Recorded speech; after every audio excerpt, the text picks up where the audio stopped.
20, and then I'm like, okay. And then an hour, I'm just like, all right, I'm tired now. Yeah. Talking sucks, dude. I'm sure you can imagine. It's when we started our podcast, it was like the first episode we ever did was 3 hours long. Yeah. We're like, get a new memory card. Like, oh, this is gonna be the greatest thing ever, you know. And then you realize quickly people every don't guest listen. is not Stickman. And every guest doesn't have hours of stories. And every guest, sometimes you don't have hours of stories. And it's like, damn, we really blew our load on the first. Yeah. How do you think I feel? Because I do have people who are just everyday people who have stories. And like my best friend Nate came on, and I was like, "You want to talk about when you lit that car on fire?" And he was like, "No." And and it was on camera, and I was like, "Right, moving on." Moving on. Yeah. Skip. Yeah, skip. All right, let's get this. We're good, Davron? I've been rolling, dude. Dude, you've been rolling, dude. Cut it all out until now. We can't have people, you know. Happy 420. Happy 420. Welcome. Toast to you, my friend. Hey, happy toast. 420.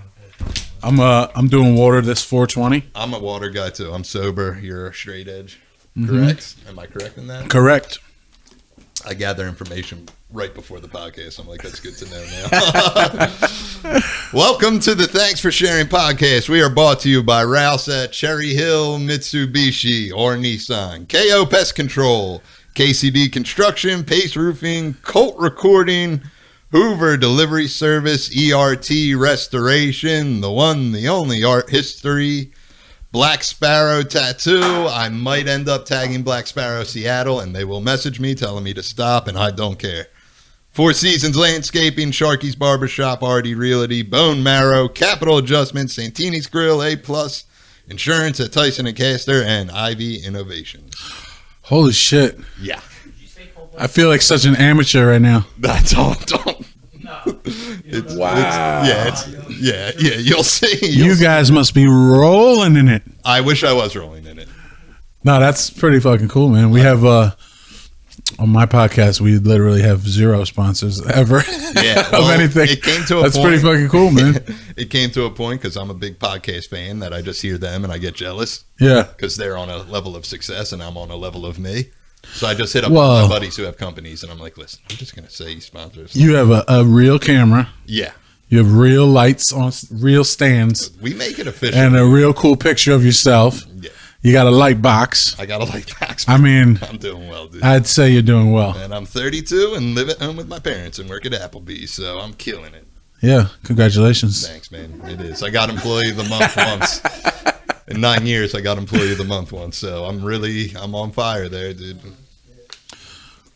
Today, I have the one and only MadJoe of Wisdom and Chains, and I was very excited for this.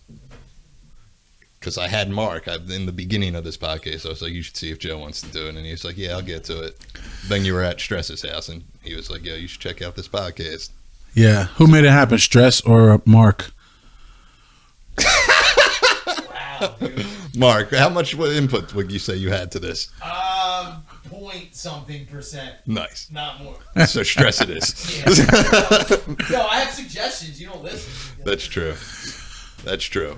But yeah, I'm happy to be here, man. Thanks for inviting me. Man. I'm your Wisdom and Chains. I'm a big fan. I'm not the hugest hardcore fan, but they're in my wheelhouse, man.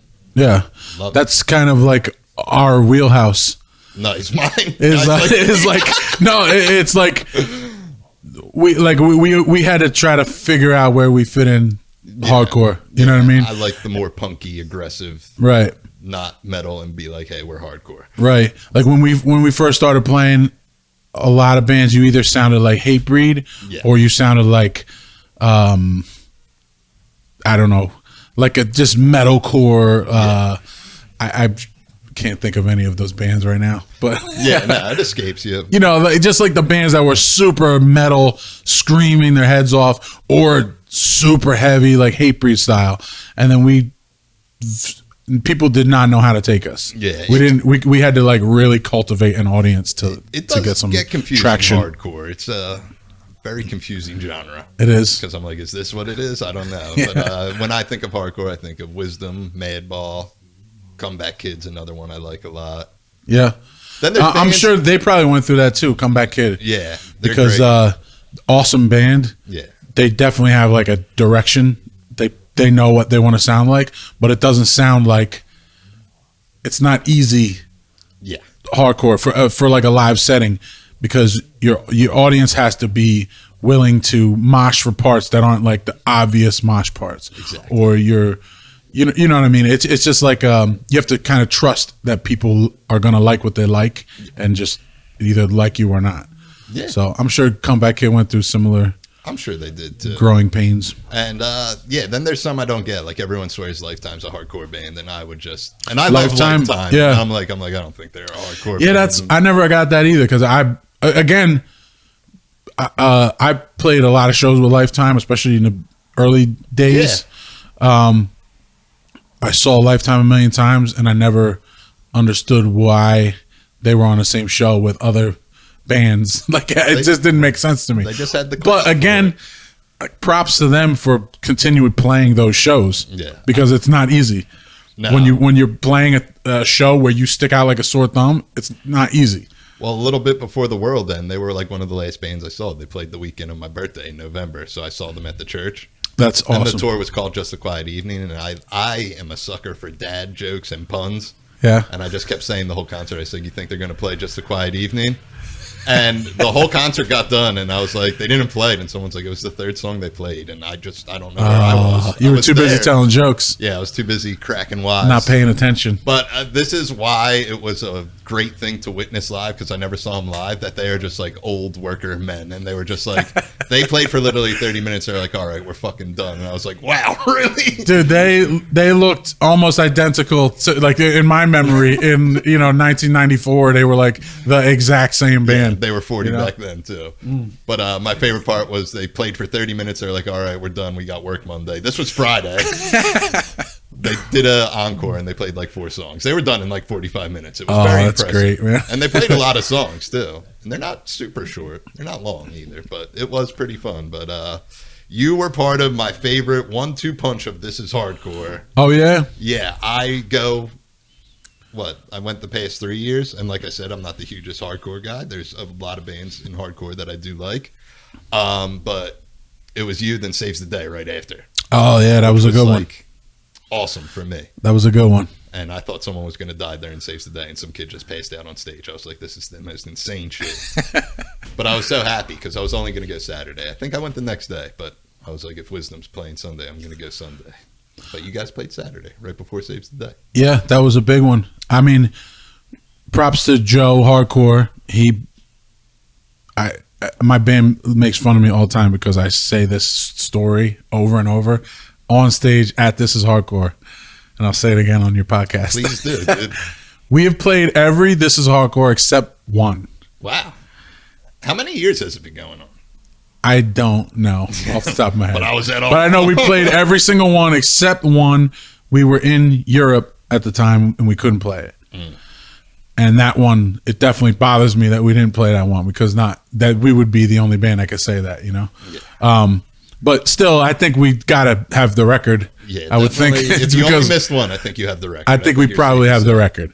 So it's, for us as a band, it's our Christmas. You know what I mean? Yeah. It's our, that's the holiday for even just hardcore music lovers. That's Christmas. Yeah. So we get there and we celebrate for that whole weekend, and it's such a incredible vibe. You couldn't ask for a better setting. You couldn't ask for better fans. You couldn't ask for better crowd reactions. You couldn't ask for just better company in general.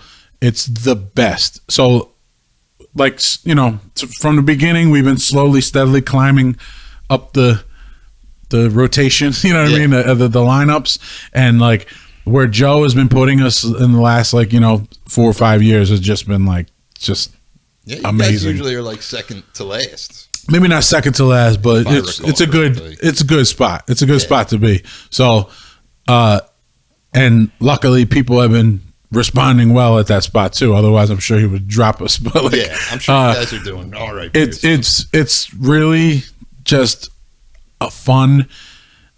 It's the most fun experience you could have as a working hardcore band that does shitty tours and does shitty shows here and shitty, you know what I mean? It's sort of like a nice reward right in the middle of the year. You get this nice reward for all of your work that may feel unappreciated at times. You know what I mean? It all comes full circle. And it's also a good time of the year every time because it's usually towards the end of July, right? Yeah, it's usually end of July or August. Yeah. Yeah, which is good. I like to do things in the warmer weather. Right. I don't want to freeze my balls off. Yeah. Like the Eagles winning the Super Bowl. I didn't really want to go to the parade, but I had to go to the parade. You had no choice. You're obligated. But you guys at This Is Hard, you got the home field advantage, so it's good that you guys get the recognition and respect that you deserve. I think it's great.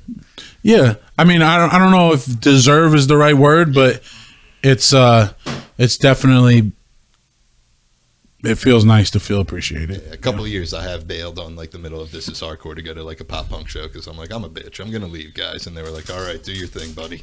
And that's just what I'm into, you know what I mean? That's cool. Yeah. Do you, baby. Yeah, do you. I try to do me, dude. But some bands I don't like to miss. Like I said, you're one of them. I try to see you guys every time, ever since I got introduced, which wasn't like super long ago. But boy, oh boy, did I fall in love. That's awesome. Yeah.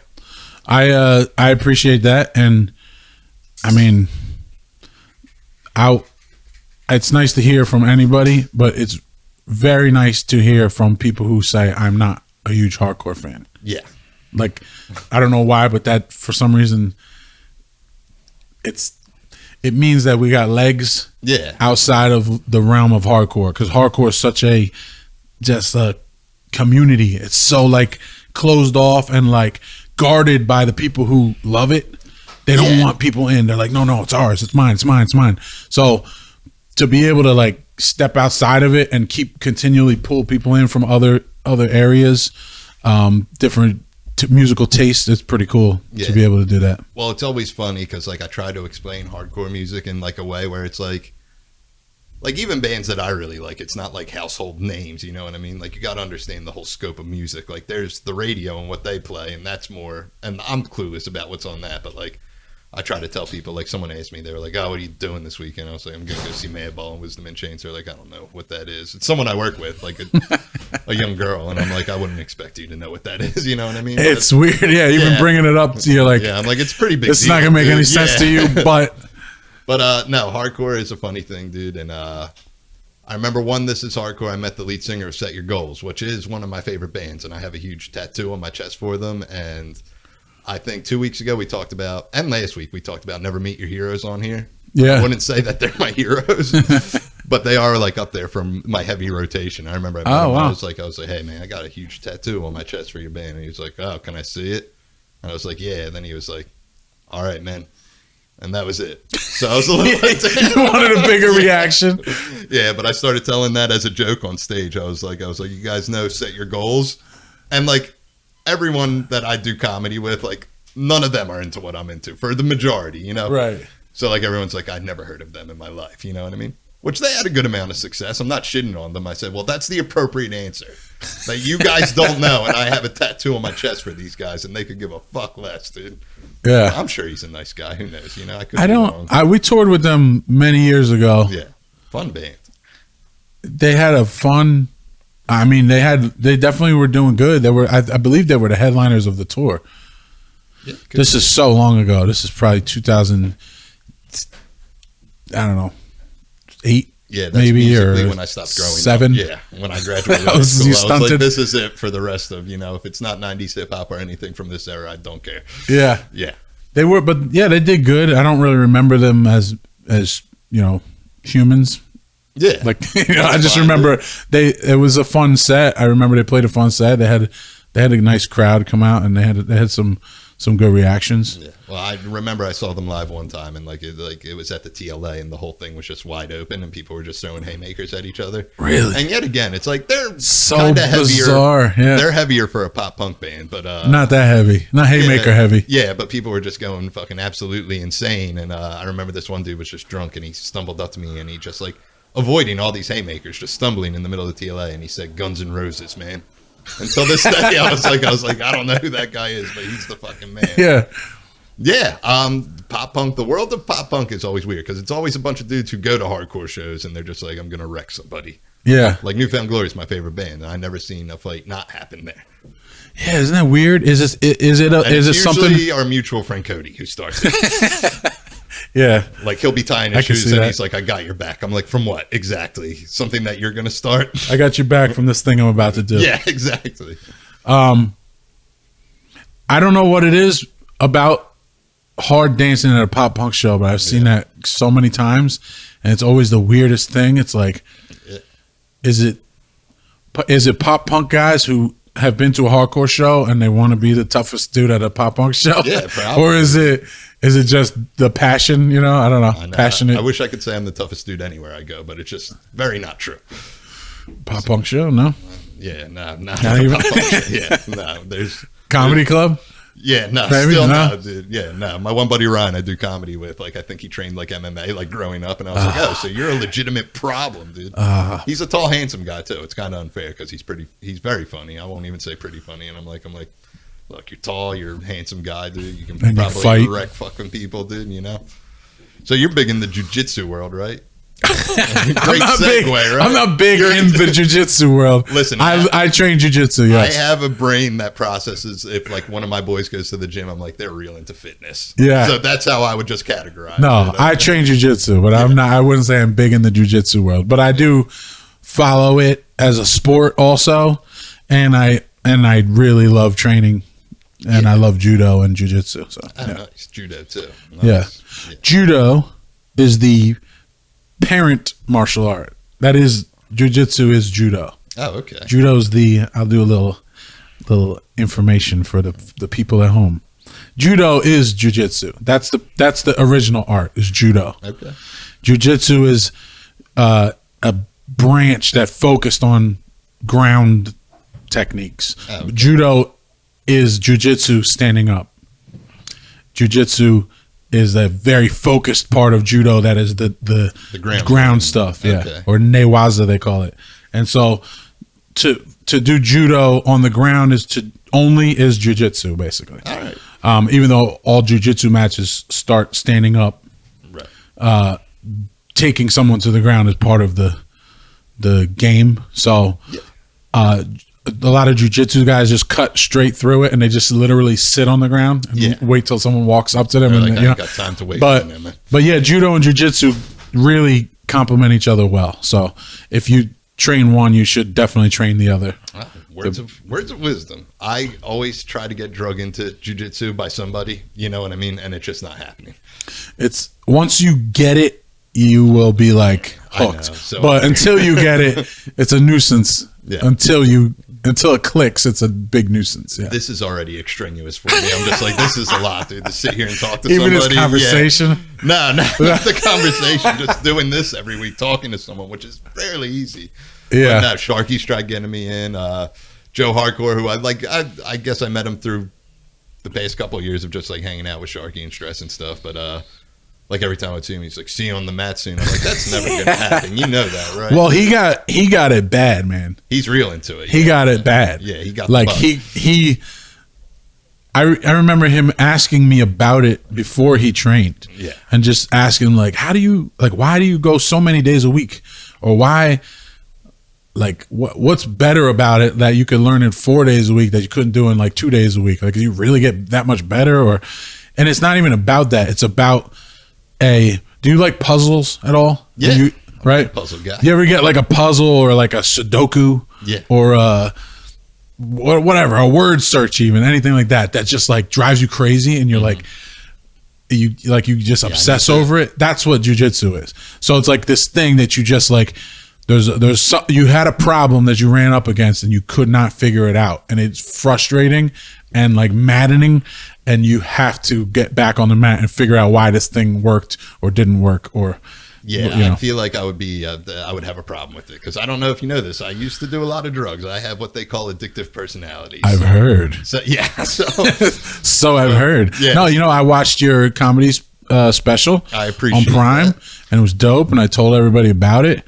It brought me very Continue. impressed at how short of a time you've been doing comedy and how much good content you could put out in a special. Well, I feel like the more impressive part, I am impressed by it myself. I personally am not crazy about it because I could have done so much better 2 years in. I could have been like, I would have crushed this if I did it now. But it was the whole timing of everything doing it. My buddy had a recording studio, and that's where Mark and Corey do Dumb Ugly, and I got introduced. So it like was all gifted to me. Davron, who records this podcast, like I know a couple people who do video stuff, and I was like, I want him to do it. Obviously, he's my buddy. Yeah. But I still feel the most impressive part of that was I never even tried to do an hour. Like literally, that's what it is. That was my first attempt at an hour, and it's out there. That is fucking incredible. And you got to have a certain sense of cockiness doing comedy, because I was like, this is better than some stuff Netflix has on there, to be honest with you. You know what I mean? It really is. Yeah. That's the truth. It really is. Yeah, but I was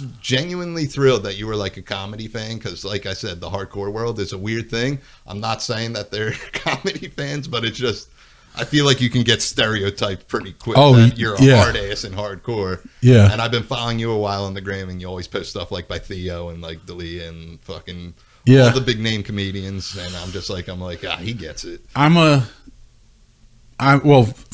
huge comedy fan, like ridiculous, huge comedy fan since I was like 4 years old. So like my first hero that I wanted to grow up and be was Bill Cosby. I wanted to be him so bad. Yeah. Different spin on it now, obviously, but like as far as like his art. Yeah. When like growing up, I didn't have a television till I was in 6th grade.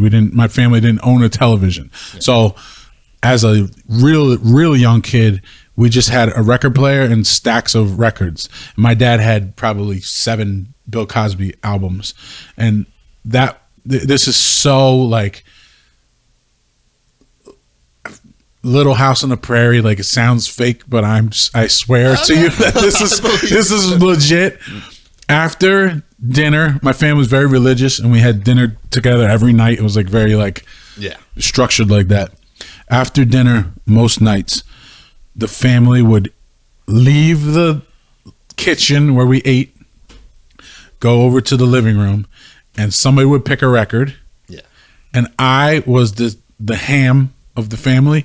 I would stand on a milk crate, and I would act out whatever was on the record. You would recite Bill Cosby. Nice. If it was Bill Cosby, which most nights it would be Bill Cosby or Stevie Wonder. Usually it was like one of those back and forth. 2 great choices. And I was just either Bill Cosby one night or Stevie Wonder the next night. And I had songs memorized. I had all his bits and stories memorized.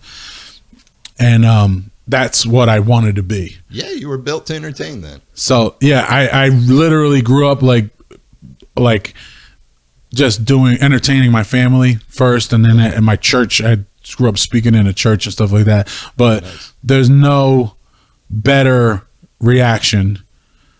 There's no more, I wouldn't say better, but there's no more concentrated dose of that feeling that you get than making an audience laugh. Oh, yeah.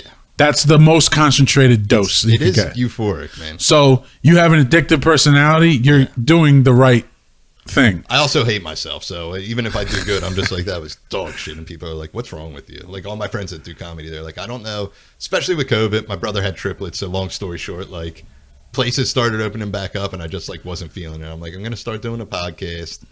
I'm gonna get back to it. They're actually doing an open mic tonight, and people were hitting me up. They're like, you going to Maniac? I'm like, no. Because I love doing this. Yeah, I know. I love doing this. And I kind of babysit Mark, who's a grown man. I drive him here because he doesn't like driving. And I'm like, I guess I'll pick you up, you know? And, yeah, you should do it, man. I think it's important. Yeah, no, I did a show a couple weeks ago, and I was happy with how I did. And it was fun time, and it was good seeing everyone. Because I have the typical head of, like, if I don't see someone for a while, I'm like, they don't even fuck with me anyways, dude. I don't even know why I'm bothering. But it's a grind. It's definitely a grind. It's clicky. It's hard to get into, like most things. I tried it for about a year and a half. Yeah, tough. And it's so difficult. Me and my friend Bill Dukes decided together. Yeah. It was like a friend of ours passed away, and at the funeral we were like, what are we doing with our lives, man? You know, like, we got to get out there and chase those dreams. Yeah. So, you know, we both like mutually, you know, agreed, like, all right, we always talked about like just trying it. Let's just see what happens. Like, fuck it. We're like, all right, let's just find an open mic. We'll set a date and boom. Yeah. So I did it for less time than him. He's still doing it. He's still like grinding. Yeah. Awesome. I did it for like maybe like a year and a half, somewhere in that realm. I recorded my best set. Yeah. And you cherish and it went really well. And I was like, yes, I don't have to do this anymore. But it literally was like, it's the scariest thing I've ever done on a stage. Yeah, you're just up there by yourself, and if it doesn't go well, it's like either panic or fight through it. The beautiful thing, this is my breakdown of stand-up, like what separates great stand-ups from like everybody else, is the best stand-ups are so comfortable with complete silence.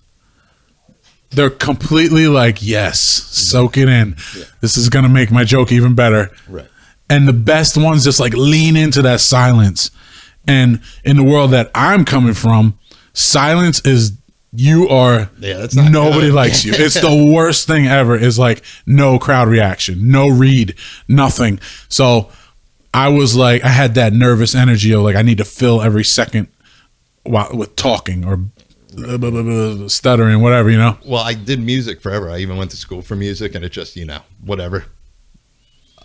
You got to be really good to have any, and people have to like you, dude. People got to back you. You've had success in music. It's tough. It's hard. Both things are definitely difficult. Are hard, but I'll tell you this: what makes music easier is having 4 other guys that you could share the failure with. Yeah. So if it doesn't go right, you go in the back and you're like, damn, we sucked. Yeah. Plus the good thing about music is, and I like try to explain this like to my friends, like the difference between that and comedy. I was like, people will usually clap when you're done a song, even if you're bad. Oh yeah. Yeah. People will give you nothing too. And like I've had some things like doing that special, for instance, like that was all my friends there. There was like 150 people there. It was all people I knew, which I think might be a little bit harder than an audience. Right. Because they hear me all the time. So I'm like, if this shit doesn't hit, like they've heard this shit before. You know what I mean? It's right. like I'm doing the greatest hits of years of fucking AA meetings and like fucking, because most of it was like my sober friends and just people I grew up with and like just everyday talks. I'm like, these people hear me all the time. Like this stuff. I could see people not laughing. It could have went either way, which I think is like a little harder when the whole room's like. I think that's, it worked out to your advantage. I think the coolest thing about it, of course, you're always going to critique yourself and be like, I could have done this better, could have done that better. But the coolest thing about it to me is that you did it at all. Yeah. That's why it's so impressive. I know. Because how long were you doing it? Like 6 months or something, 6 right? months, yeah. 6 months. Yeah. And you did it successfully, to the degree you did it successfully. It's on Prime. Yeah. And if you guys don't know, you can watch his special on Prime. We got 75 5-star reviews, man. Dude, that's fucking counting, amazing. But I am. Yeah. That's awesome. But it's even stuff like doing this, like you have to build it. Like the podcast kind of took off quicker than stand up for me. And it just mostly because I have like my friends on. Yeah. Just people I genuinely find fascinating. I'm like, and you don't have to. And when people come on here, people are like, oh, what are you going to interview? I'm like, I don't really do interviews. Wherever the conversation goes, like I'm genuinely okay with whatever. If I have to carry the conversation, that's fine. I don't have a problem doing that. Yeah, we don't need any structure like that. But yeah, I like to keep it free. I like to keep it loose, and well, I just want you to know that like once I started, I was researching you too, please, you know what I mean? So like I was that was impressive to me. Yeah. Just I when people do something that takes balls or courage and to take like a leap of faith into something scary, there's nothing more impressive than that. Even if it doesn't work, it's impressive. So to see you do it and then just keep rolling with it into a podcast and other things, like it's cool, man. Yeah. And a lot of my humor does come from going to these hardcore shows a lot, because you just see the contradictions of life, of just I guess having a belief in one thing so passionately. Like I don't think it was on the special, but I was doing a joke about people who were real into Satan for a while. But like I did like a typical thing I would see at like This Is Hardcore, people would be like, hail Satan and fuck racism. I'm like, that just doesn't make sense. Right. Yeah. I feel like Satan would be down with that shit, not to be like vegan Satan worshipers. Yeah. It's the weirdest thing ever. I'm like, I think Satan's pretty cool with racism, dude. So I don't know. Yeah. But I like the stuff like that, and I don't know, it's just the whole energy. I still remember, and I think I talked about it on here. I probably definitely did, but I was at like an open mic, and it's like how much the hardcore community's loving, but like so many people just don't know about it. Like I was at an open mic, and I guess this was after John Joseph did Rogan, because one comedian who's like into punk and stuff, he was like talking about the Cro-Mags, and I didn't really know him, and I'm a nerd. I was just trying to make friends. And I was like, oh, it was when they played at Champs a couple years ago. It was like literally that weekend. I was like, I just saw him over the weekend. He was like, all right, cool, man. I was like, you're not freaking the fuck out that I know who the Cro-Mags are, dude? I was like, you can ask anyone else on this boat. They're going to be like, mister, I don't know what the fuck you're talking about. Yeah. I was like, I understand it's a big deal, but it's just... No, that's like when somebody, you're supposed to have, that's supposed to be like a connection that just happened where you're like, your eyes lit up. You're like, man, you know Cro-Mags? Yeah. Yeah. And he was like, yeah, man, I don't give a fuck that you know what I'm talking about. I was like, all right, man, are you trying to get pussy or something? Because I don't think you talking to these. I don't know. There's like a thing that happens where you see somebody wearing a MadBall shirt. Yeah. When you're not at your home, when you're like in another state or another country or something, God, you see somebody with a MadBall shirt and you're like, yeah, family. You know, it's like that's supposed to be a real thing. So I've had 2 incidents when I worked merch for MadBall. Some dude came up to me with the logo tattooed on his hand. Oh, nice. And are you familiar with Mayhem Loren? Yeah. Yeah. He opened up the I did a show with him actually one time. Yeah. Oh, awesome. Great guy. I shared a merch booth. We talked very little, but he was super nice. And so he opened up the show, and this dude, he was like a Spanish dude, and he had the MadBall logo tattooed on his hand. He was like, I fucking love MadBall. And I was like, all right. And Mayhem Loren was on. He was like, is this them now? And I was like, I feel like you should know the difference if you have it tattooed on you. And my second instance was I was wearing an Iron Maiden shirt in 7-Eleven, and some other dude walked in wearing an Iron Maiden shirt. And I was like, nice fucking shirt, man. And he was like, all right, man. It was the Cro-Mags thing all over again. He was like, all right, who cares? See, now Iron Maiden is like the next level, though. You know what I mean? And that might just be a fashion statement for some people. It could be, because I think Rihanna has an Iron Maiden shirt, too, that I've seen her in. But there's like, hardcore is so specifically exclusive. Yeah. Iron Maiden isn't quite exclusive. Yeah. It's more of like, you know, they're playing stadiums and shit. Exactly. Hardcore is like, just such a condensed version of that, you know what I mean? Right.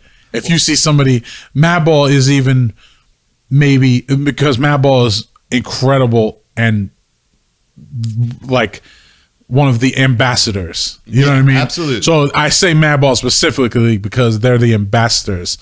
They're like the, you know, the epitome of like a hardcore band. Yeah, that's what if you try to describe to people. I'm like, MadBall is probably like, that's what you want to look for if you want to have any idea of what I'm talking about. It's them. Yeah. If you see somebody wearing a Killing Time shirt, that's more exclusive. Yeah, that's like, oh shit, you know, Killing Time, like, because that's like they never achieved the level of success that MadBall did. Yeah. But if you're a hardcore fan, you know Killing Time. So seeing as you're a hardcore dude, I had this conversation with Cody one time because it was just a random thought. We were hanging out at his house. I was like, man, how good was Rage Against the Machine? And he was that guy for a second. He was like, his first band was better. So I'm still learning about hardcore inside out. Yeah, no, they weren't. No. Sorry, no, they weren't better. And Inside Out was dope. Yeah, I was like, but no, they weren't better. I was like, don't be that guy, dude. And I bring that up just because I was listening to Bulls on Parade on repeat today. I'm like, what a good song, dude. It's a great song. Yeah, and I went on a rabbit hole of people covering it, and Denzel Curry did the best version. I don't know if you ever saw that. Yeah, no, I didn't. He killed it, but there was a lot of people who did it, and it's not like amazing. But who the fuck am I? Like Machine Gun Kelly did it. And it wasn't. It just wasn't that good. I'm not talking shit on Machine Gun Kelly. I'm like, he shouldn't be doing this. Yeah. I'm a Rage Against the Machine fan. I love Rage Against the Machine since I don't know, 9th grade or something, 8th grade. Well, I'm a big don't argue with success guy. Like as much as nowadays I kind of like Tom Brady, but back in the day, in the prime, like I hated Tom Brady, but I'm also not going to be like, well, he's not the best. Because he was clearly the best quarterback to ever play the game. Yeah. So I'm not an argue with success guy. So when Cody was like Inside Out was better, I was like, well, that's just not true. Yeah. Because Rage Against the Machine, everybody knows who they are. Yeah. Inside Out was like, you know, a hardcore band. It's a hardcore band, yeah. Like they took the same like passion and whatever, you know, political lyrics and things like that, and put it into a monster truck of just funk and fucking rock just and made fucking sound effects over everything, and it was great. Yeah, that's all. No, I don't think that Inside Out was better. Yeah.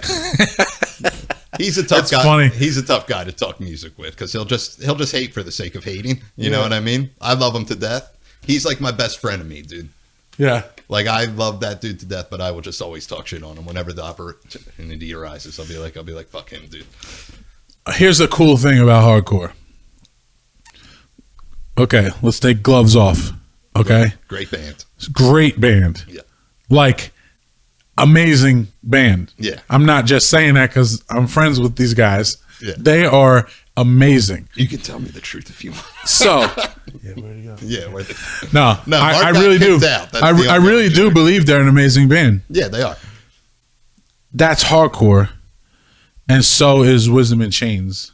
Yeah. And if you played them side by side, Apples and oranges. Yeah, absolutely. And then if you play Gorilla Biscuits side by side, it's apples, oranges, and plums. Yeah. You know what I mean? It's they are also on my list of bands that I just love in the hardcore world. I just love them. Dude, amazing band. I got great footage from Hate 56. Not that I got the footage, he got it of me falling on my face. Oh yeah, hey, Gorilla Biscuits. At Keystone Jam, the last one that happened, I jumped off stage, and this happened during This Is Hardcore during Saves the Day. I jumped off stage twice. I've jumped off stage and everyone moved out of the way like I'm your size, and they're like, "This guy's a fucking problem. Let's make sure he face plants." And I was that's like, wow. so hard to watch, man. Yeah, I weigh 10 pounds, dude. It was pretty easy to just. So hard to watch. Yeah. When does this air? Tomorrow. Okay. Then I have something I will tell you after this recording is finished. Okay, that's fine. And I won't leak it. Okay. Maybe I'll tell Mark. Mark will probably be here when we talk about it. Mark. Hey, man. Getting kicked out of Gloves Off, was it hard? Bro, yeah. I deserved it. You did deserve it. Yeah, You're definitely a piece of shit. When he quit, I just told everyone he got kicked out, and everyone's like, "Oh my God, what happened?" And I'm like, "They just had a falling out." Yeah, he tried to start the rumor, but nobody gave a fuck. Yeah, nobody cared. Nobody cares. So Well, we're talking about the different degrees of hardcore and how hard it is to find people to just have an interest. You know what I mean? Yeah. Like I could talk about Madball at Work, which is epic in my opinion. Yeah. And people I work with are like, "I don't know what you're talking about." Yeah. I'm like, "Well, you should." It's so funny trying to explain to someone who doesn't know hardcore, and I've done it a million times in my life. Oh, I heard you're in a band. Yeah, I'm in a band. What kind of music do you play? So now I have a choice. Yeah. Am I going to say hard rock? Yeah. Which is something I know they'll understand. Yeah. But it's also going to invoke, images of like, Rat or fucking what, you know what I mean? Let's not talk shit on Rat. Dude. Def Leppard or something. But like, in reality, like, I don't know what when I say hard rock, are they thinking like Nickelback? Like, what are they thinking? I don't know what they're. I usually say punk. I'm like punk rock, Punk rock is good. Or I can say hardcore. Yeah. If I say heavy metal, well, I think this is what they say when they hear hardcore. When I say heavy metal, they go, "Oh, like like kill your mother, kill your father." They always say that. That's like the universal thing. Oh, heavy metal, like kill your mother, kill your father. Yeah. 100% accurate. That's exactly what they say. When people say that to me, I'm like, "Yeah, absolutely, I love that Yes, shit." kill your mother, kill your father. Kill your mother and your father. Yeah, that's my shit, dude. Oh my God, dude. Or I could just say hardcore and try to explain it. Yeah. And then we go, "Oh, hardcore. Oh, like Disturbed." And I'm like, no, not like Disturbed. Like, and a lot of times I settle on this. I go, "You ever heard of Metallica?" Yeah. Yeah. You ever heard of Ramones? Yeah. I'm like, we're like somewhere in between Metallica and the Ramones. That makes sense. I'm like, it's kind of, that's kind of what my band sounds like. That's a good way to put it, man.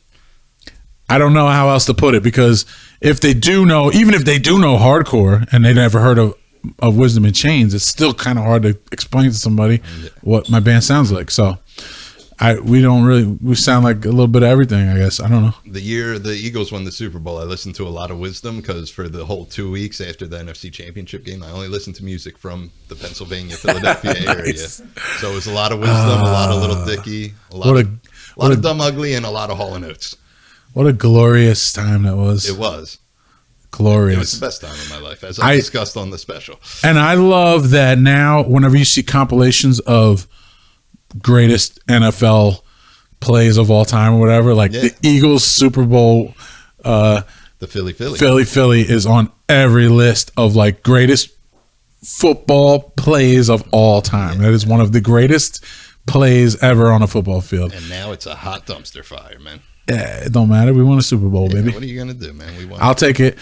Like we waited our whole lives for that, so that was one of my favorite shirts. Is the Wisdom and Shane Sixers rip, the Liberty Bell with the snake.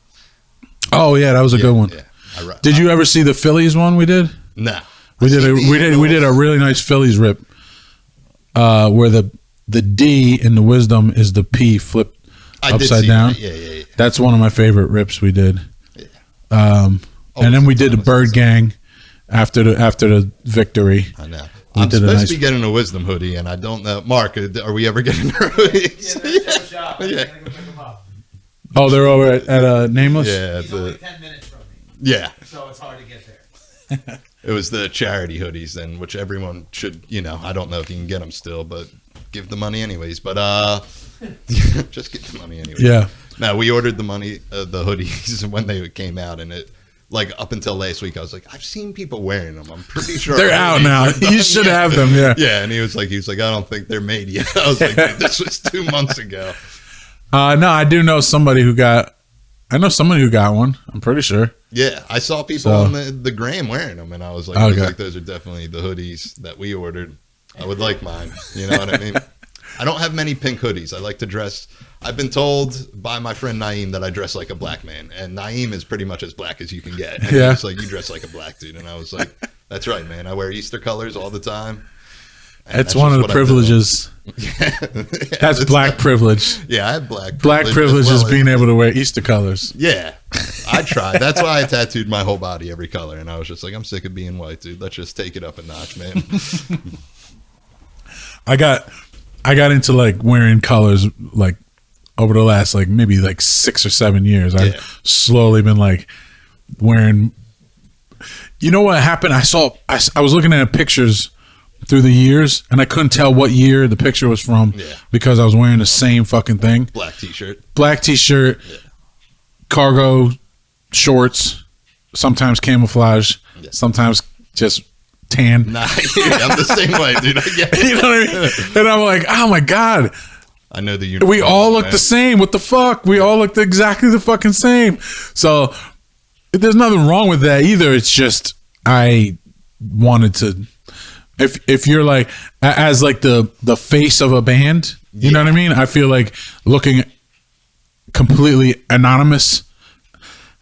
Again, I know what I look like. I'm not anonymous. I'm pretty recognizable, I think. But like, I think there's something to presenting yourself as like this is an event for me. I take this serious. I want you to believe that I'm taking this performance I'm about to do seriously. Yeah.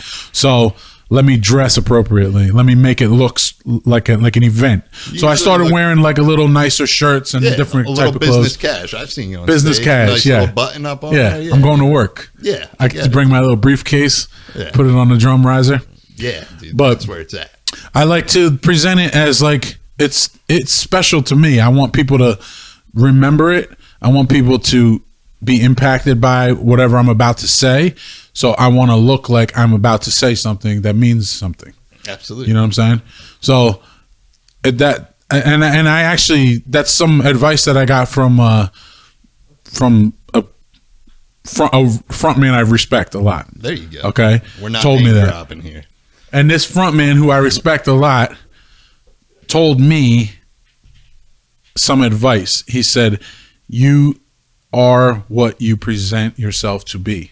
Absolutely. He goes, never forget, you are that. To the person who's watching you, you are what you present yourself to be. Exactly. So if I'm presenting myself to be like boring as shit, then I'm boring as shit. Black t-shirt and camo. So if I want to like look like I have something important to say, and I present myself like I have something important to say, for a certain listener, it's going to go farther, you know? Absolutely. Makes sense to me. Yeah. Yeah. I'm proud of you for not name dropping. I would do it at the. I want so bad. Yeah, It's right there. I'd be like, you know, the fuck I know, man. Yeah, nah. It's even funny. I'll tell you. Okay, without name dropping, I'm gonna say this. This is not someone I know personally, but I'll say someone who influenced me greatly.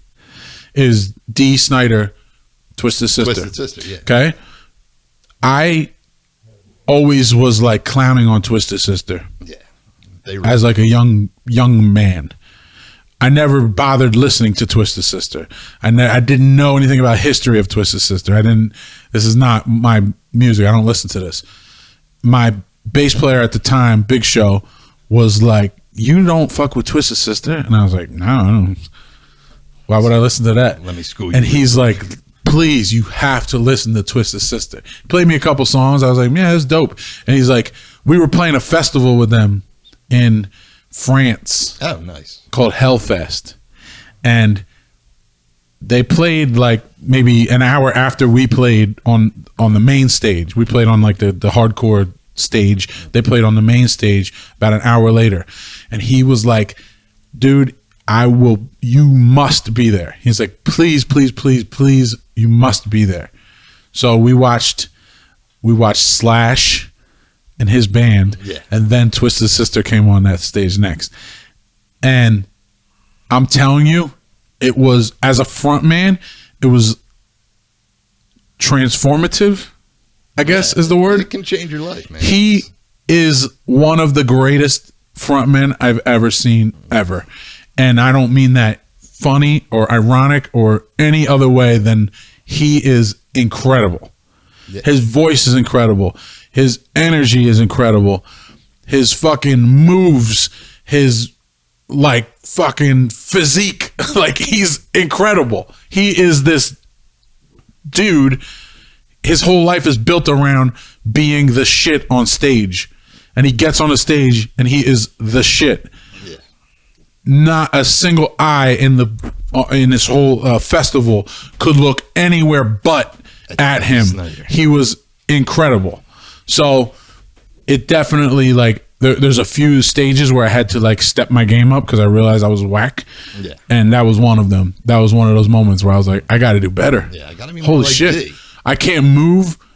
This guy's like in his 50s at the time. Like, for sure he was in his 50s, maybe 60s even. I don't know. But I can't move like him. And I'm like, 30 or whatever I was at the time. I'm like, I can't run back and forth and sing like that. And I'm like the hardcore guy. I'm supposed to be like this fucking whatever, you know what I mean? Like, he's definitely a professional, man. Yeah, he's a pro, man. And that was one of those moments that changed me. I didn't have a conversation with him, but he taught me a lot. If I were you, I would have been like, "Hey, and listen, you helped me out a lot." Yeah. I've been like, "All right, I don't care." I've been like, "I got this tattoo for you." He'd be like, "I don't give a fuck," Yeah. But as far as music wise, I think like just generational talents. I think like the two that I've seen Hall & Oates live, which was great. That's awesome. I saw Paul McCartney live, and that blew my fucking mind till this day. I'm just like, that was amazing. I don't think people realize. I'm like, this dude's a fucking Beatle, right? Which I got a lot of friends who are Beatles haters. They're like, they just weren't that good. I'm like, yeah, but yet again, it's a Rage Against the Machine thing all over again. I was like, yeah, they are that good. They kind of change music. I went back and forth on the Beatles for my life, but I'll tell you where I'm at right now. I saw that movie yesterday. Did you watch that? Yeah, it was very good. Okay. I can't believe how many cool songs the Beatles have. Yeah. And before that movie, I knew all of these songs. Yeah. I knew they were all Beatles songs. I knew they were good songs, but hearing them played by that dude in the movie, for some reason, made something click in my head. And I was like, oh shit, the Beatles are dope. Why the fuck would I ever say the Beatles aren't dope? The Beatles are fucking the Beatles. Yeah. They're the Beatles. Yeah. That's why they say, they're the Beatles of whatever. Because they're the Beatles. Or we're going to be bigger than the Beatles. It's kind of like the... Yeah. That's the benchmark. Yeah, so why would I even... This is silly that I'm even saying they're not. I get why my guitar player, Richie, my in Wisdom in Chains, hates on the Beatles. And I'll tell you why. He says that it has nothing to do with their music. It's because they created a formula, a boy band formula for making music. Yeah. So, all right, we're gonna get this guy, this guy, this guy, this guy. Here's your songs, go. But I think that's a very Rude. yeah, I don't think that's a very accurate portrayal of the Beatles. I get it why he's saying that, but I don't think that's. I think it's a little short-sighted because they went through, regardless of their boy band image, they went through stages of maturation. Yeah. And I mean, they turned were into a band that couldn't even tour anymore after their like fourth album. You know what I mean? And Yeah. they made 7 more after that. They're like, we are so famous that we can't even play shows anymore. yeah, That's insane. that's incredible. Yeah. Yeah, Beatles. So yeah, I'm sorry for all the bad things I ever said about the Beatles. it's all right, man. Well, the Beatles. But will that's always take the if you didn't see that movie, fans out there, podcast fans everywhere. Yesterday is so cool and such a original idea of a movie. Like what a crazy concept. Ed Sheeran was good in it too. He was, yeah. He's a talented man Yeah. himself. And the dude, like the Yeah, he was star of really the good in movie it, was yeah. like, wow, this guy's fucking amazing. Yeah. So yeah. Interesting concept too. Yeah, very cool It was concept. gone. It's crazy. I don't want to live in Notes was the same thing when I saw them live of just that how it clicked for you. Yeah. And I am a Hall & Oates fan, and I was just like, they wrote this song too? Like even songs that are like so mainstream. I'm like, how did I not know that they wrote this song too? It's pretty crazy. Yeah, but I think Daryl Hall has lost his mind because he just rambled about things for hours. And I was Really? like, what's going on here? You know what I mean? Do you watch his show? I've watched a couple Daryl's episodes. House? It depends on who's on it. It's pretty cool. Like he did it with Jim Clay's Heroes, and I was like, that's cool. I'll watch that. I'm sure he's done it with other cool people. I like the just his backup band that just like fucking I don't know if he pays them or if they just hang out and I'm sure wait for some cool shit to break out. They probably show up for the clout. They're like, yeah, I'll be on Daryl's show, dude. For the clout, you say? For the clout. There's a lot. There's a lot of men will do Clout it for the chasers? Clout. I am a clout chaser myself. You know what I mean? It's pretty cool. I would be so intimidated, like Daryl's House, like the way they play that type of musicianship is so far above anything I'm even capable of. Where you could just, Dude, he could have you guys on. Maybe he'll feel some Pennsylvania love. He'll play Land of Kings on there, and he'll just do it himself, dude. That would be an interesting. That would be sick, yeah. rendition. All-time great song, man. I was happy I found that clip of my face in front of your face. yeah, that's great, man. Yeah, that I was love when it. you guys played with Madball at the. It was supposed to be at the church, That was at the Fillmore, the whatever is above it, the Foundry. where it got because of the snowstorm, right? Yeah. And I had all of Mark's equipment in my car. Then I had to pay to get in, which I'm not usually that guy, but every once in a while I just don't want to pay. Yeah. You got to pay. And I was like, I have the bass player of Gloves Off stuff. And they were like, we don't give a fuck. But what are you going to do? It was a great show. I remember I was in the bathroom and Eddie Leeway was in the bathroom and he was like, it's snowing out. And I was like, yeah, I fucking know, guy. And he's like, it's a nightmare. And I was like, do you just have talks with strangers in the bathroom all the time? And the answer is yes to that. Yeah. Interesting guy. Yeah, I can see that happening a lot. Yeah, I'm sure you could. A daily occurrence. Yeah, but what was it? My mom keeps up to date on the podcast, and she is very funny because she was like, "Who's going to be on?" And I said, "Joe. He's the lead singer of Wisdom and Change." And she was like, "I know who they are." And I was like, "Hey, Nice. good job." But last week was funny because Novak was on, and my mom's like, "Who's on?" I was like, "My buddy Brandon," and she was like, "Oh, what's he about?" I was like, he's kind of famous, you know? And then she went on his Instagram. She was like, you know, he has 500,000 followers. I was like, I do know he has 500,000 followers. I wasn't lying when I said that. Yeah. So shout out to my mom, who people want her to be a guest on the podcast. Yeah. Yeah. That sounds like a quality guest. It could be a fun one, or it could be torture for me. Who knows? You know what I mean? I feel like she would try to embarrass me and it just wouldn't work because I really wouldn't care. I would be like, oh, okay, whatever. Yeah, you should do it. Great woman, dude. She knows who Wisdom and Chains is. She's That's crazy, man. She's down, dude. She takes interest in stuff, dude. So, yeah, what else, dude? You're playing Saturday. I'm pretty excited for that. I'm 95% sure I'm going. Yeah. There's a 5% chance I don't go. I have a feeling that you will Yeah, I think I will end up going. after I tell you my secret and special news. Oh. And then I'll report on it Saturday. I'll be like, guys, you won't believe it, man. Don't believe this. So this will be our first show since January 2020. Yeah. The last, I'm pretty sure, the last shows that we did were the Persistence tour That was over in Europe. Yeah. Okay. That was the last shows we did as a band. So, I mean, you know, everybody had. It's funny when people are talking about what they've been up to over like the quarantines and all of the shutdowns and things, because it's the same story. Yeah. From everyone. I did nothing, But and I people got a puppy. people say it like it's like news, you know. Like, we haven't played a show since like. I know, since we all played. Like, yeah, I know, we get it. None of us have done it. But this is to be asked to play this show feels very. It just feels fucking cool. Yeah, it's exciting. like, it feels like it's gonna be before we. You know, I was going anyway, and it just felt like, whoa, this is historic. There hasn't been a hardcore show in New York City in over a year, and the first one back is MadBall in the Park. Yeah. Like, holy shit. So be like cool. being able to be included in that is just fucking I was awesome. It's Toying wild, around man. with going because I saw it was MadBall and Murphy Saw, and both those bands have been nothing but nice to me. And then you guys got at it, and I was like, because we were all supposed, the whole podcast crew, we were supposed to go see a movie.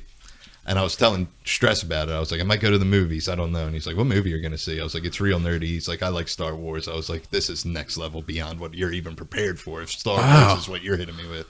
What is it? We're all big into anime. There's this thing called Demon Slayer. So they have a movie for it coming out Saturday. Very nerdy. Yeah, it is very nerdy. Yeah. Very nerdy. That's just the tip of the iceberg, dude. Well, But I think seeing Wisdom and Chains of MadBall and Murphy Saw in a park might be, you know. Plus, I mean, going to New York, it's a little bit of an experience, and it's an adventure. yeah. After 2 years, a year and a half of doing nothing. Yeah, I think that people are going to be so. I don't know what to expect. I really don't. I think. So do you guys people still play Land of Kings when you're not in Pennsylvania? Or is Oh yeah. Oh, do you? For sure. Oh. I don't know if we will on Saturday because it's a short set. Yeah. But yeah, we definitely. That's always like a. Yeah. It does well in every most places too, but outside of Pennsylvania it doesn't do as well. But people know it, and people love to sing along and support. All right. And you'd be surprised like how many people have been to the lamest vacations of their lives in Pennsylvania just because of that song. And they feel a need to tell you. But they're like, oh, we came to Pennsylvania. Oh, Land of Kings is so great. And, they're in, whatever. Yeah. Wallopin, Yeah. Pennsylvania or something. It's a very here thing. Like, if you because especially doing stand-up, like, everyone's like, you either got to go to L.A. or New York. I'm like, I think I won't. You know what I mean? I Yeah, love it here I don't too know much. how... And I don't think that matters anymore ever since all this happened because everyone moved out of LA. So I was like, Yeah. I don't think it matters anymore. So I'm LA happy. and New York just seems like so... the world's not built that way anymore. Yeah. It's not built that way. I think the most important thing is just having something to say, Yeah. and having a way for people to hear what you have to say. If growing up in New York gives you like a An edge. crazy life or an edge or a perspective that you can't get anywhere else, then yeah, sure, maybe that would be helpful. But obviously you've got an edge, you've got perspective, you've got experiences that are unique to you, that people will resonate with people. So I think that's the important thing, is just having the perspective that, and the internet kind of takes care of everything else. Yeah, that is true. The internet is, I try to hustle and I like talk to people who are internet savvy, like Stress's brother, shout out Sev, is very internet savvy when it comes to social media. And he explained to me like the work that goes into it. I was like, I can't do all that. Yeah. Mostly because it's work, and I do not like work. I know that sounds very terrible, but I'm just like, oh, Jesus, you want me to do what now? I'm like, can I just post it and it just goes viral somehow, like just out of a miracle? Yeah, does that happen? That does happen. Yeah, But that's my goal in life, is that I feel like something, I'll just luck my way into something. So I'm feeling pretty confident about that. any minute now. Yeah, any minute now. But I love being in the Philadelphia area. There's like some really great Philly comics who did just fine being Philly comics. Yeah. And I don't think they can give any of the credit to New York or LA, even though they may have ended up there. I think being a Philly comic has its own value. Yeah, well, you know what I mean? Shane Gillis is like plucking all of them, and he's making like killer skits, and they're just so funny. And Yeah. he like moved for New York like right after I started comedy, so I never got to meet him. That's a bit of a bummer. Jay Okerson. He's great. He's one of the funniest dudes I've ever seen in my life. He's made me laugh harder possibly than any other human. He is pretty ever. funny, and he's been posting a lot of clips lately of, I guess, just like older stuff, and he's just like, I might as well just post it out there, dude. But that's a funny dude, man. He's a very funny guy, dude. He probably would like Wisdom in Chains. He seems like a dude who, if you were like, you know what hardcore music is, he would get it. He'd be like, yeah, I know what that shit is. He does a lot of like weird. He does a lot of like metal tours, like like cruises and things like that. Like, I don't know if you know this, Jim Brewer used to open for Metallica. I did know that. Yeah, would go on tour, and the opening act would just be Jim Brewer, and I'm like, how nerve wracking is that? Because that's Metallica. Yeah, that's crazy. That's millions of people, and Jim Brewer seems like the nicest. That would be nerve wracking if you were a band opening for Metallica, let alone a guy just up there like trying to make people laugh. Like Jesus Christ! I think I made the joke with Stress. I was like, yeah, I'm actually opening the show Saturday, and he was like, that would be hilarious. I said that would be a fucking nightmare, dude. Well, you know who's opening the show Saturday is actually a reggae band. Oh, awesome. I think I knew that already. The Capturers, it's a dope band from what I can hear. All I heard of them is online so far, but I mean, it's pretty cool. Reggae's cool. But again, a little tough gig paddling upstream as a reggae band trying to hype up a hardcore show. You know what I mean? That's why it's a little probably easier than a comedian trying to hype up a hardcore show. Yeah, but still, you know, well, Stress always tries to throw me into like hardcore related things. He's like, you should open this. I'm like, I would get murdered before I left. No, absolutely not, because I can't not make, especially the corny joke that only I'll laugh at. Like, if any band has a slogan, I've done it with Wisdom, I'll admit it, but I'll call Mark, and it's just like a real annoying thing. I'll be like, but they say nothing in nature respects weakness, and I said, I'm pretty weak. And things in nature have respect to me. And he's like, you got a point. He's like, you won't say that on the podcast. I'm like, I'll say it on the podcast. It's not that big of a deal. But I just love stuff like that. And I feel like there would be some super fan who would be like, what do you mean? Don't fucking besmirch my favorite band shit. And I'm just like, I'm not. People take this shit serious, man. People really take it to heart. Well, my all-time favorite thing ever was, it was one year at This Is Hardcore. And it wasn't like a beef or anything. I think it was just a dude at the time who was just like, man, fuck Mark, man. And you came out for it. And I think this dude's like a super Wisdom fan, and he's a super like Terror fan. And you came out and did a song with him wearing Mark's shirt. I'm like, that had to feel pretty good. Oh. If you're a petty man like me, I would just be like, oh, fuck me, but your hero's wearing my shirt, dude. So fuck you. Yeah, that really pumped Joe up. It pumped me up. Mark could care less. I was like, that's pretty funny that dude said fuck you. I hate like just bandwagon mentality. It makes me so fucking like, trust me, I hear you. I just fucking hate it, man. I hate when people all jump on a thing, and that's like the whole motor driving like cancel culture is this whole like, yeah, that's the engine of it, is like people's willingness to just be like, we're doing that now. Yeah, me too. Yeah, fuck that. I'm outraged. Yeah. And it's just such a silly thing. So like, I don't remember this specific incident you're talking about, but like, if I heard it, I may have worn the shirt on purpose because of that. You know what I mean? Definitely didn't hear it. That's what I'm saying. Like, it was just a great coincidence. That kind of stuff makes me so fucking angry. Hello, how you doing? It just annoys me when people are willing to just like say a blanket statement and expect throngs of people to follow them, you know? Yeah. Yeah, it's not my bag. Like, not my cup of tea. Are you going to try and get behind me on this? And everyone's like, nah, I'm good with not getting behind you. I don't want to get behind you. I don't want to. You know what I know? I know that this is my friend. Yeah. I know that I like him more than I like you. So, you know what I mean? Yeah. And I talk a lot about on this. I try not to have an opinion, especially on people, because I'm proven wrong all the time. Because if I do not like something, it's a preconceived notion of something I just made up in my head. Right. So anyone who ever watches this is like, he doesn't fuck with me. It is something, like, no one has ever done me any wrong. It's not like, fuck that guy. It's just like, you know, just my perception of someone being, that's what I like to call too much. Like, if you're too much, I'm like, oh, that's too much and that's dramatic. Yeah. But I'm usually wrong about that reason. Usually most people are nice for the most part, believe it or not. Here's a thing that happened at This Is Hardcore years prior to that. There was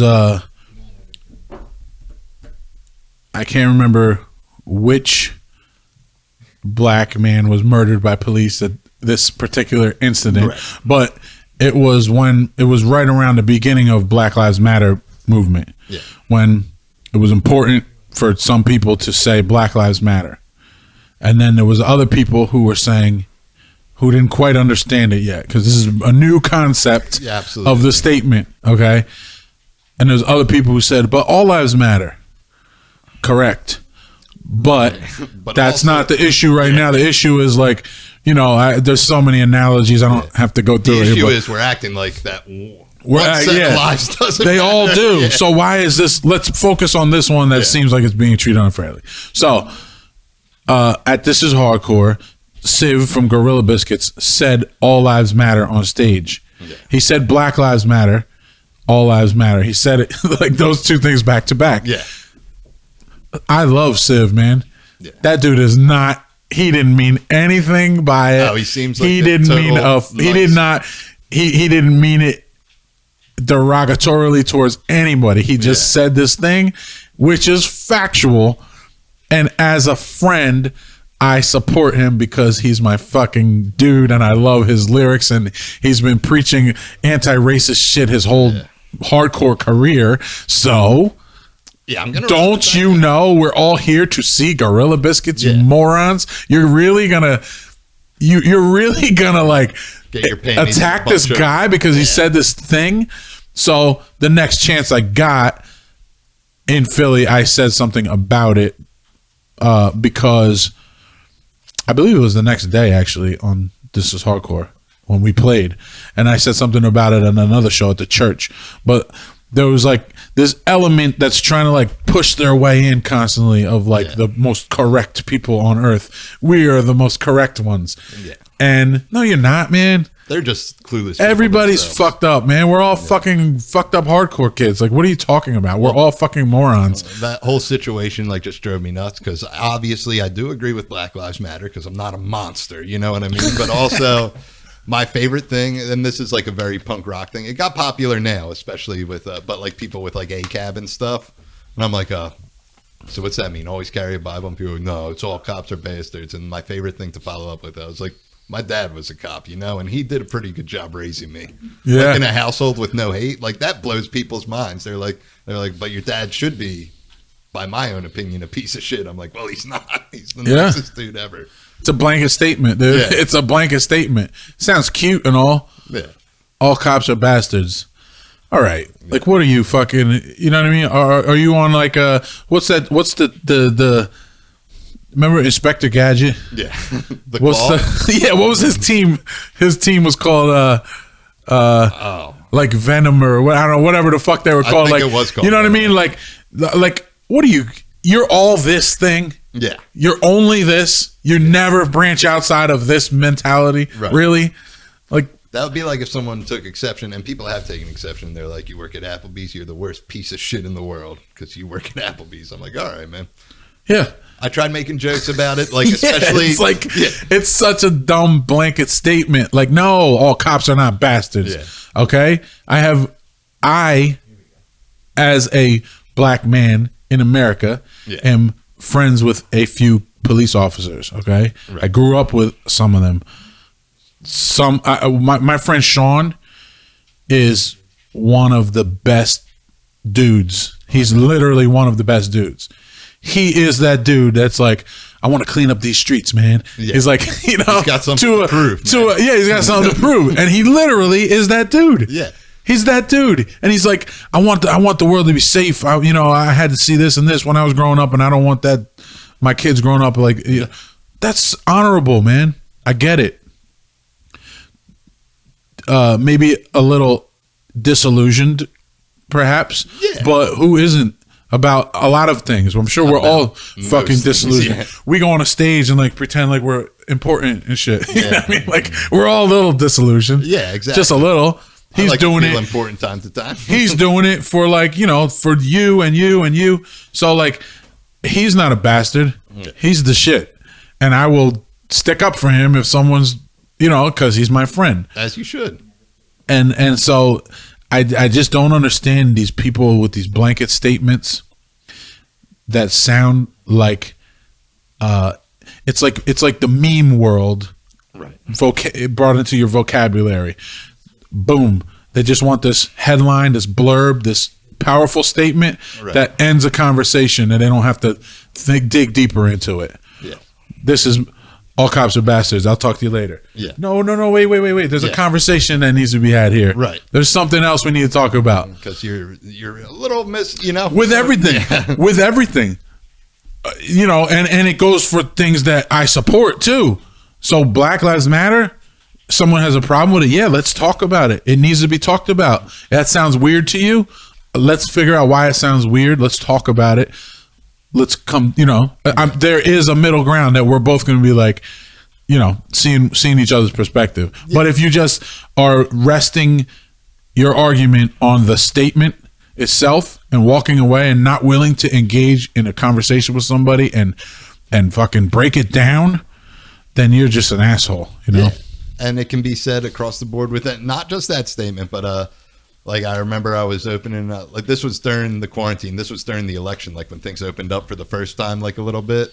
We were doing outside shows, and the election was like in the middle, and it was probably low hanging fruit. I was like, "Do you vote for Trump? Are you a racist?" And some girl that worked at the bar was like, "Yes," and I was like, "Do you eat Chick-fil-A?" And she was like, "Yes." I was like, "So you hate gay people?" And she was like, "What?" And I was like, "It's the same thing."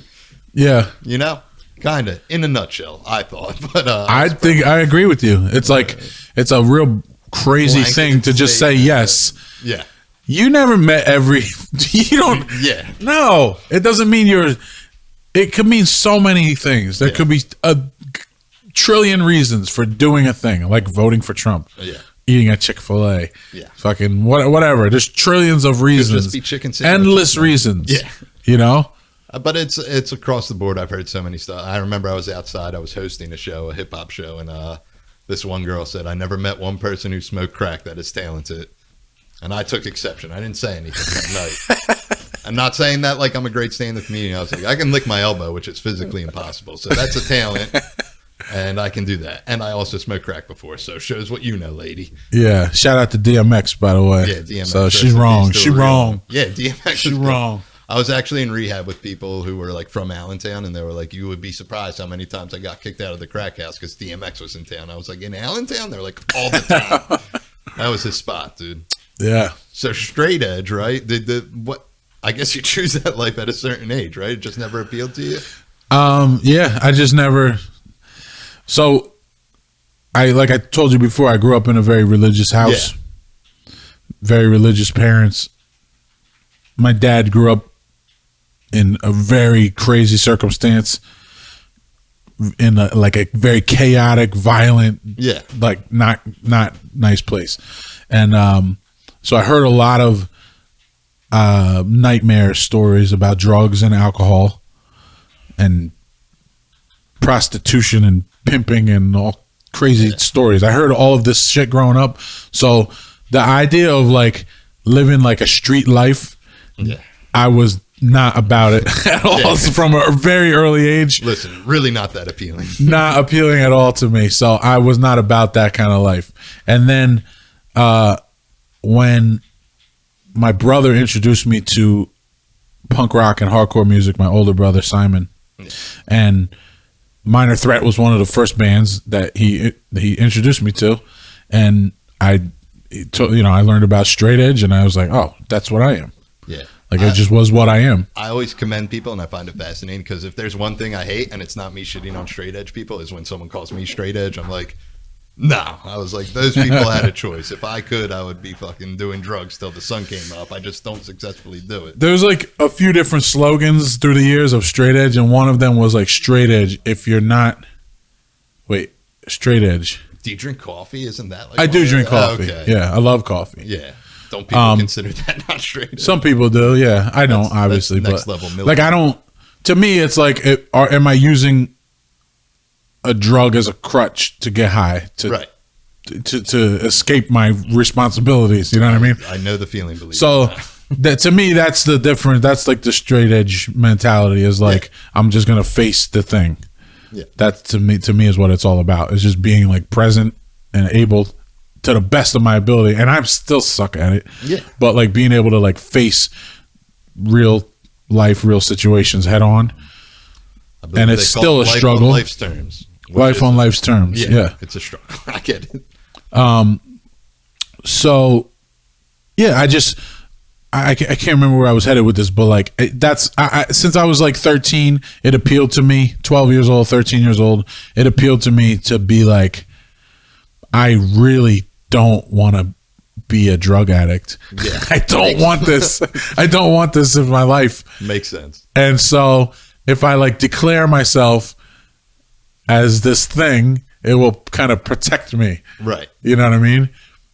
And as I got older, it just kind of like, I don't know. I just never had the desire, man. I just never see the allure just not being there. Even like me, I just had 8 years, and the allure's just really not there. And I'm not saying I'm susceptible to it, like it will never happen, but I'm just like, just doesn't seem that entertaining. Yeah, the aspect of it.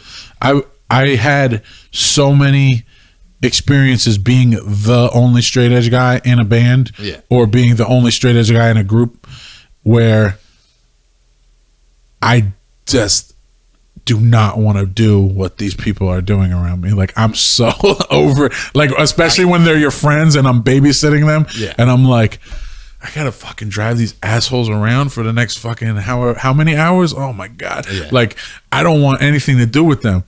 Some people will be like, well, I'm not driving.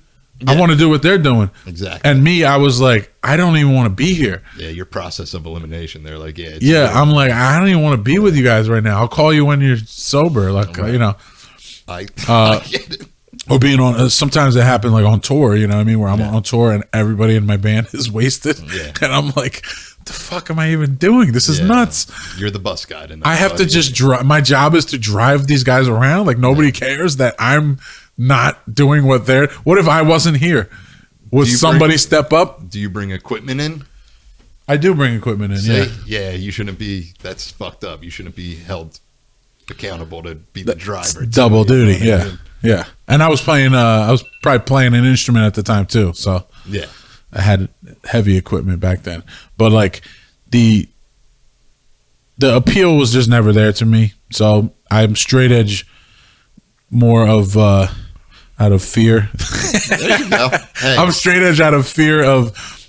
I believe that I do have an addictive personality. Yeah. I've just never put certain things that are addictive into me.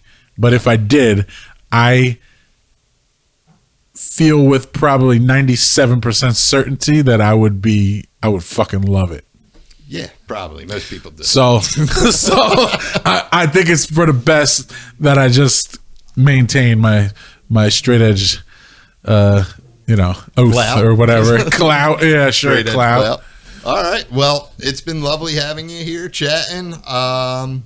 Yeah, that's all we got. There's no dramatic way to end this. So it was a pleasure to have you out, buddy. The time. Yeah, thanks for having me, dude. Hey, I appreciate it. Thank you. And maybe you come on Post America Podcast one day. Absolutely. I would love to. Let's do it up. Awesome. All right. See you guys. Dude, you ready for the thing? Off the bottom. It's just not rolling. I'm sure he'll edit it out. Dabron, whatever he's about to say, just make sure this is edited out. We won't be talking around the microphone. What? Nothing.